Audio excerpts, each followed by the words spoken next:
Okay, so in part three, we're going to talk about the idols. Um, the first one that we have is the idol of the tribes, of the idols of the tribe. And this is, the human being's perceptual limitations or optical illusions. And imagine I take my glasses off. For me, it's not such a big deal. I don't really have such a bad visual problem. But you were to put on, a kaleidoscope or some other kind of glasses. If you weren't able to hear, if you had a mental illness, this would cause you to use language that is not part of the tribe. And these are kind of the accepted things that we know exactly what you're talking about. We have this new lingo. If you ever go to a college or a school, each one has its own lingo, and every family has its own kind of language. So what he's talking about is those things that people use within that tribe. Okay, so the idol of the cave is it prevents you from seeing reality. So when you see a person, basically what happens is this is your biases. So whenever you see a person, you're really not seeing the person, you're just seeing your own biases. We all have them. Suffice it to say, we all have them. I taught ESL for several years, and while I was teaching ESL, because my name is Sophia Arias, people made the assumption that I was Hispanic, and I was working in an area in Los Angeles that had a large Hispanic population. And so naturally, they simply assumed that I would be shorter and darker. And a lot of them were really surprised, and some were disappointed, and other people dropped because of the bias that they had. Fair enough. Can't please everyone. So, but the idea is that we have these biases and we don't see people. There actually is something that can be really good about that. If we see a stranger and immediately, we get nervous, we're more careful. Those are good things. Those are the things that keep us from being raped or robbed or murdered even.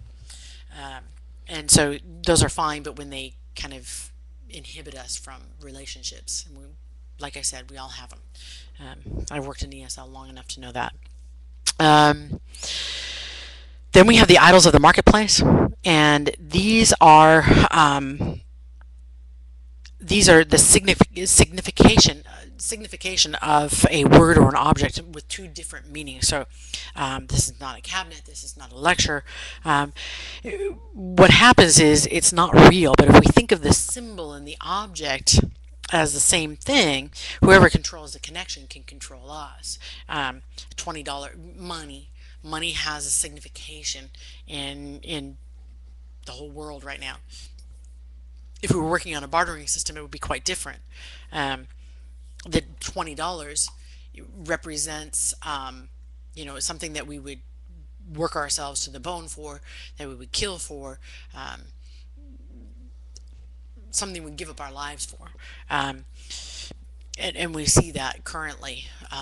People are very upset about their money, but we could be more creative and barter for things, and then that would change the meaning or change the control that it has over us. But really, it's just that connection between those two things. The other is my aside and my personal perspective on that. The idols of the theater, these are going to be any dogmatically held beliefs. And dogmatically held beliefs, basically what Bacon is going to be trying to say is that religion is bad. But of course he's going to curb himself from saying that because he doesn't want to die. And he's going to say that's going to prevent us from seeing reality. So it's any dogmatism is any kind of religiously held doctrine or religious precept. It's anything that people hold on to very strongly but have no reason for holding on to it. And this can be, honestly, this can be anything.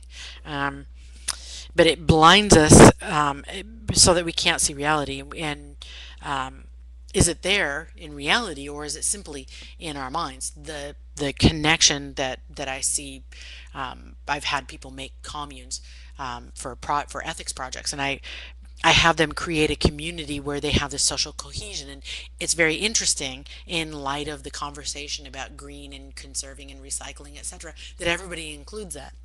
And when I ask, why are you including that in an ethical theory, nobody has a really good explanation. It's just some dogmatically held belief that I must have that in ethics.